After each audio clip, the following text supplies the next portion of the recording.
Let's go to Lou in Jersey. Welcome. Hello, Lou. Hello. First of all, Karen, I read one of your books, and I liked it. I have a problem with Which what one? Dr. Butler said and the lady from Florida. The number one priority is we got to get rid of Trump. Whatever Biden's, whatever we want from Biden, we can deal with that later. But we got to concentrate on getting rid of this jerk. So that's what I wanted to say. Well, I'm happy that you said your piece, but I'm going to say my piece now. I want to get rid of the jerk too, but I want something from it. Everybody else can ride up and ask for what they want, but time when black people start asking for something that they want, y'all don't want us to get nothing. So you know what? I'm going to ask for what I want, and I'm going to ask this candidate for what I want beforehand. I want it on his platform.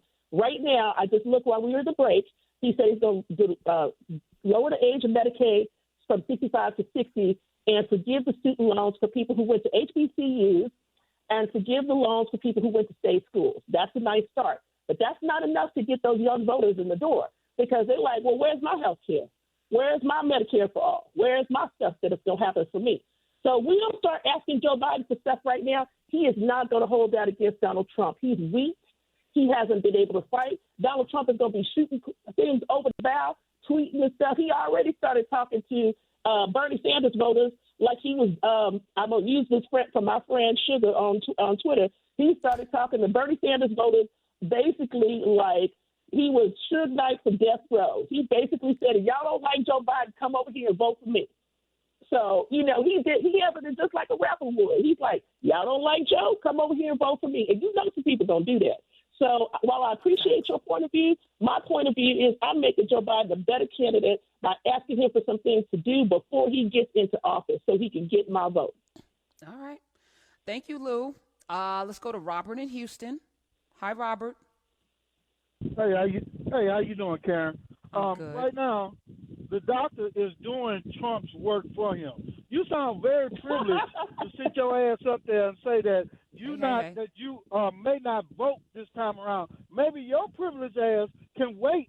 All right. Do 4 more so, years. Wait, hold on. So we can. You know what? Hold on. Let me address him. But rules of engagement. Hold on, Dr. Butler. Hold on. We have rules of engagement here. There's a way that we talk to people. Some, we don't need to use pejoratives. You could. I get your point, though, Robert. Go ahead, Dr. Butler. Of course, you can handle yourself. Now, Robert, let me address you since you're calling me from my hometown. Let me talk to you like another Texas woman would talk to you. Listen, can you understand a sentence? I did not say I would not vote. I said he's got to do some things to get my vote. Do you understand that? Now, if you don't understand that, you just want to give your vote to somebody who you don't even know what their policies are, then I ask you, why are you bothering? Because just getting rid of Trump is not enough. When we go get another Trump in there, do you know that this man did the eulogy for Strom Thurmond? That's right. Your Joe Biden did the eulogy for him. That's past thing. But that was post. That was post slavery Strom Thurmond, though, Dr. Butler. Hold on. First of all, let's just clear some things up. And Robert, thank you for your call. Number one, when I asked you if you would in November, if Biden didn't deliver, you said you don't know. So you left it up for people to assume that you may or may not vote in November. Okay. Number two. But I didn't say I wouldn't.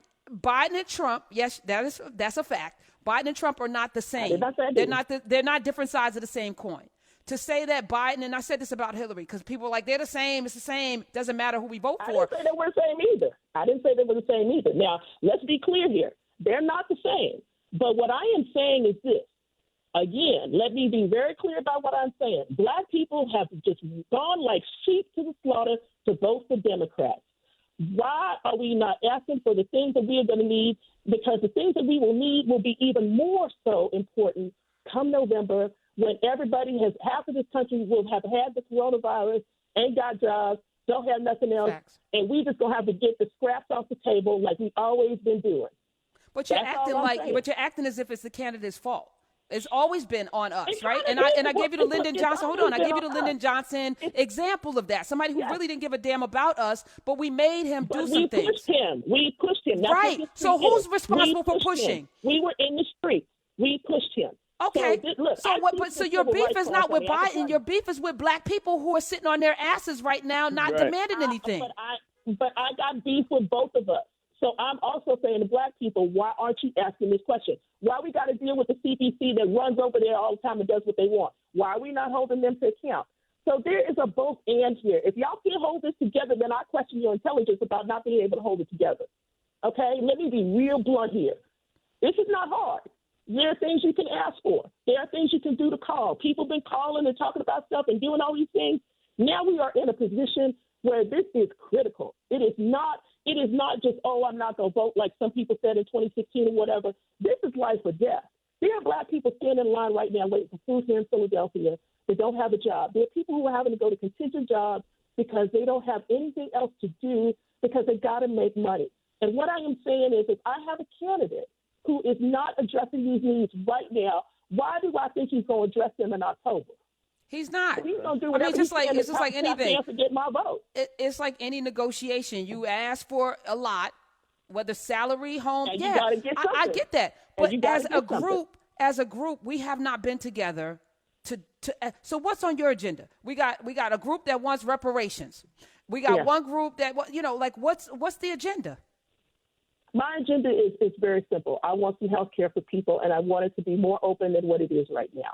However that happens, whether that's Medicare for all, whether that's some kind of thing of the ACA and getting rid of the stuff that Trump has done to try to stop it, I want some better health care because basically we're going to have people who have gone to the hospital who need to be on respirators who will have $30, $40, $50, $100,000 bills because they can't pay them. That's number one, most important. Number two, I want a living wage for people.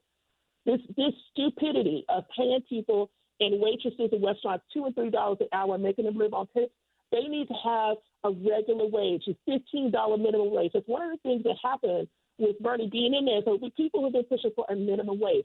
That's it. Number three, I want some access to education for everybody.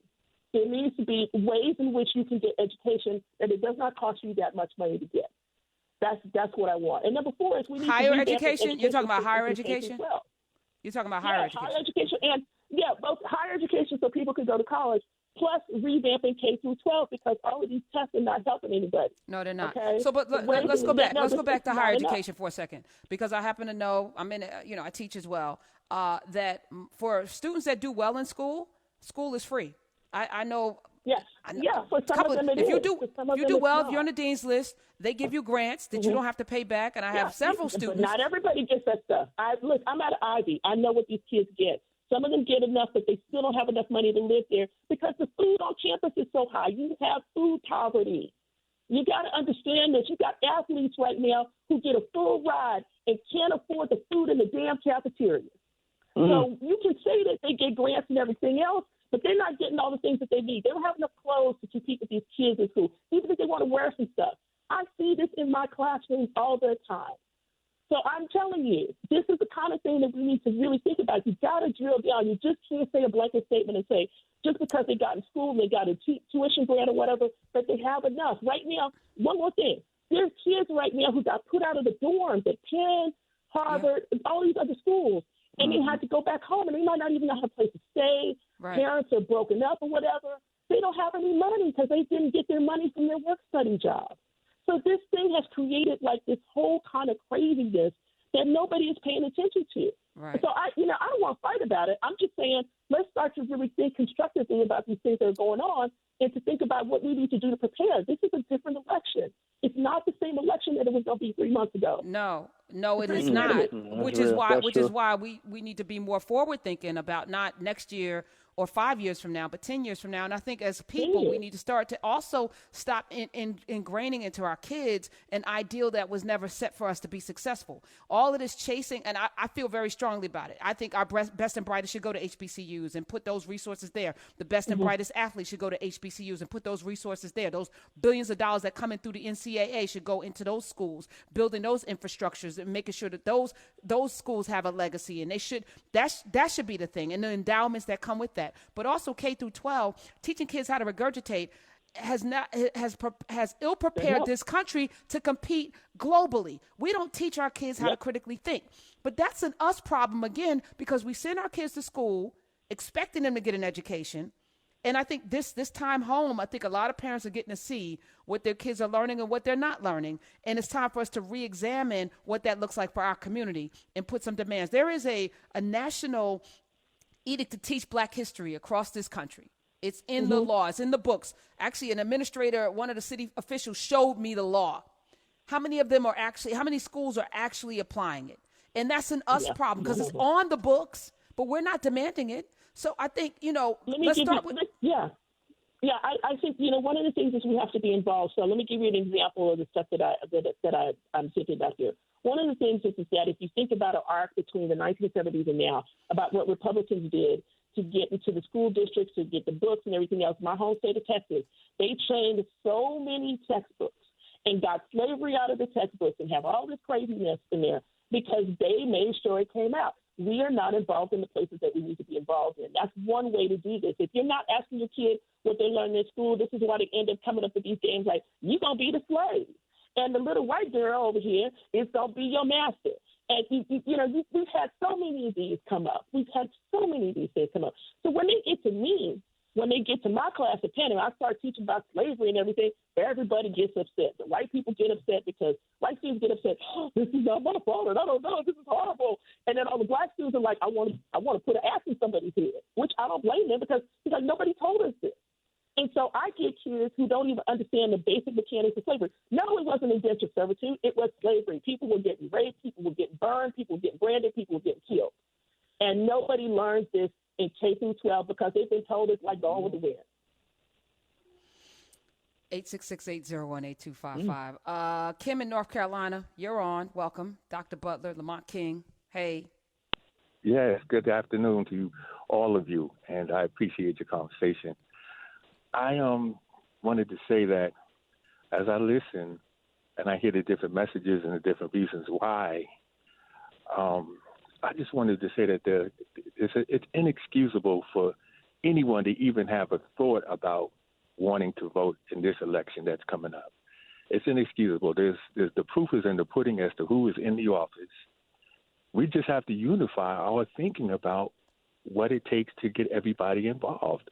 I grew up in a time where just the simple phrase of say it loud, I'm Black and I'm proud, united our community throughout the whole state. Regardless to who you were, if you were Black, say it loud, I'm Black and I'm proud, did the job. We need something like that when it comes to voting, voice of the elite or whatever it is that would be a catchphrase. We need to put that in our mind because that's how we function. We function with stuff like that. We function with catchphrases, I say skeet, skeet, you know what that's going to. So we function off of that vibe, and we just need to get back to that and get us involved because I don't care who you are. It's inexcusable to say or do not vote. Okay. Thank you. All right. You're welcome. Yeah, I can appreciate that message, especially as a historian. But let me say something about messaging because I think this is important. This is where your Democratic Party has, again, let you down. Can you tell me any messaging that the Democratic Party has said about this particular election? So let's do this. Let's do this because this is not that show. I've never been a partisan person from day one. I started the Party of Lincoln here on the Karen Hunter Show. I've always believed that Black power is more exacted when we're in both parties, when we're setting the agendas in both parties. We have not been able to do that either. We have not been able to do what the Tea Party did, which is to hijack a party, and we have the numbers to do it. So it's extremely frustrating to sit here day in and day out when we've been indoctrinated. I never have. I don't like this Democratic Party, whether it was under Wasserman Schultz, this Perez. I don't like even Biden. I'm taking it away from the people, and I'm putting it on to us to make sure, as always, yes, we're going to save this country because we have to for our own benefit. Because when America has a cold, we get pneumonia. And unfortunately, in this climate, we can't afford to get a pneumonia. We die.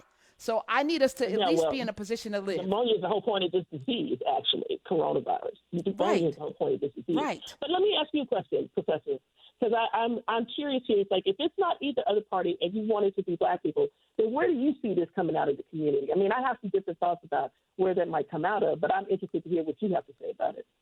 Ask the question again. Where do I see? I'm asking, where do you see these things coming out of the community? If it's not Republicans, it's not Democrats, how do you see this coming out of the community? I think black people need to be nonpartisan and not independent, because independents don't have a party right now, which is why Lincoln ran as a Republican. You know what I'm saying? We have two parties. I need us to, half of us or maybe a couple of million of us, to register as Republicans and have strategic eyes on state houses, governorships, and move like that and vote Republican in some states, Democrat in some states. You think that there's going to be a Republican Party after this? I mean, it's part of Trump right now. It is. But before that, it was the party of Reagan. Hold on. Before that, it was the party. It was the party of Eisenhower. It's shifted and changed, just like the Democratic Party. The Democratic Party was the party of slavery. They changed based on the people in them. And if we're the people, then we need to be able to have strategy the way the Tea Party hijacked the party. I've said this for 5 years. People have not been, some have been listening, but if we did this, we wouldn't be sitting here right now. We could have primaried Trump in 2016 if we did what I said. Yeah, somebody needed to. Well, he beat all the rest of those guys and looked a lot better than him. But listen, here's the other thing though. This is really important, because what you're saying is if we could just get 2 million people to go to the Republicans, it'd be fine. But this still wouldn't be fine. You know why? Citizens United. Citizens United let every corporate person put their money in.